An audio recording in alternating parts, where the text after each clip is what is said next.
Bharatiya Janata party ने जो शर्तें स्टैंडिंग कमेटी का चुनाव शुरू होने से पहले रखी थी, हमने उनकी शर्तें मानी। उनकी शर्तों के हिसाब से हमने स्टैंडिंग कमेटी का इलेक्शन की शुरुआत की, प्रक्रिया शुरू हुई, चुनाव कंप्लीट हुआ। पर जैसे ही काउंटिंग हो रही थी, भारतीय जनता पार्टी के काउंसलर्स को साफ साफ दिख गया कि वो चुनाव हार रहे हैं। इसी वजह से उन्होंने खूब हल्ला मचाना शुरू कर दिया। और जैसे ही मैं रिजल्ट अनाउंस करने वाली थी, तो भारतीय जनता पार्टी के काउंसलर्स, पूरा ग्रुप और स्पेशली अर्जुन मारवा, चंदन चौधरी और साथ ही एक और रवि नेगी, ये तीनों और भी बहुत सारे भारतीय जनता पार्टी के काउंसलर्स स्टेज पर आए। चंदन चौधरी जी ने मेरी कुर्सी को खींचा, मैं अपनी जान बचाकर वहां से भागी। मुझे बहुत धक्के मारा, अंदर भी और दरवाजे के बाहर भी, जिससे मैं गिर गई। और हमारी कुछ जो फीमेल सिविल डिफेंस कर्मचारी हैं, उन्होंने मेरी जान बचाकर मुझे हाउस से बाहर किया। मैं उनका बहुत बहुत धन्यवाद करना चाहूँगी। और बहुत ही आज का दिन जो है बहुत ही दुर्भाग्यपूर्ण है पूरे देश के लिए, जहाँ पर महिला सुरक्षा जब एक मेयर की नहीं है, तो आप ये सोचिए हमारे पूरे देश की जितनी भी महिलाएं हैं वो कितनी सुरक्षित होंगी। तो मैं भारतीय जनता पार्टी से ये अपील करना चाहूँगी, जब दिल्ली एमसीडी में जब वो हार चुके हैं, तो अपनी हार को स्वीकार क्यों नहीं करते।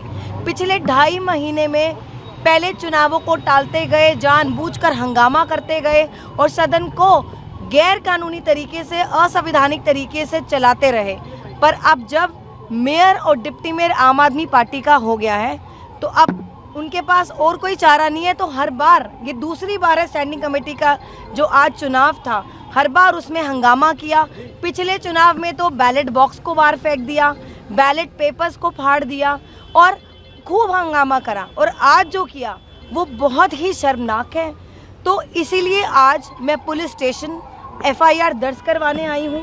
मैंने SHO सर को रिक्वेस्ट करी है कि जितने भी बीजेपी के काउंसलर्स हैं, स्पेशली ये जो 3 नाम मैंने आपके सामने लिए, उनके खिलाफ FIR दर्ज करें और साथ ही मुझे पुलिस प्रोटेक्शन प्रोवाइड करें, क्योंकि मैं अब खुद को सेफ नहीं समझ पा रही हूँ।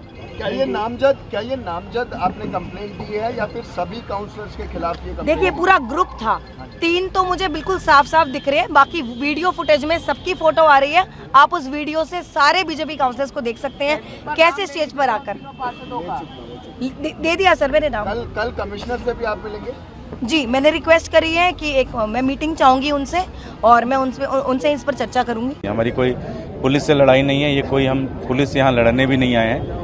हमारी तो एक कंप्लेन हम यहाँ पे दर्ज कराने आए हैं कि जिस तरह से आज दिल्ली के मेयर के ऊपर जानलेवा हमला किया गया, जिस तरह से उनको जान से मारने की कोशिश की गई, जिस तरह से वीडियो फुटेज दिखा रहा है, पेपर छीने गए, उनके हाथ से उनकी कुर्सी तोड़ी गई, उनको धक्के मारते हुए घसीटा गया। हम तो ये कहना चाहते हैं कि अगर दिल्ली का मेयर अपने हाउस में सुरक्षित नहीं है तो बेचारा कहाँ सुरक्षित होगा। और इस तरह से भारतीय जनता पार्टी के जो पार्षद हैं उनके खिलाफ कंप्लेन होनी चाहिए, उनके खिलाफ एक्शन होना चाहिए। कल शैली ओबराय ने ट्वीट भी करा है, कमिश्नर ऑफ पुलिस से मिलने की बात हुई है, इसके लिए क्या कहते हैं? नहीं, कमिश्नर ऑफ पुलिस से भी जाएंगे, ये सारी बात रखेंगे, ये सारी चीज़ें जो जानकारी हमारे पास है वो सारी जानकारी भी उनको देंगे, क्योंकि मेयर को मारना ये कोई छोटी मोटी बात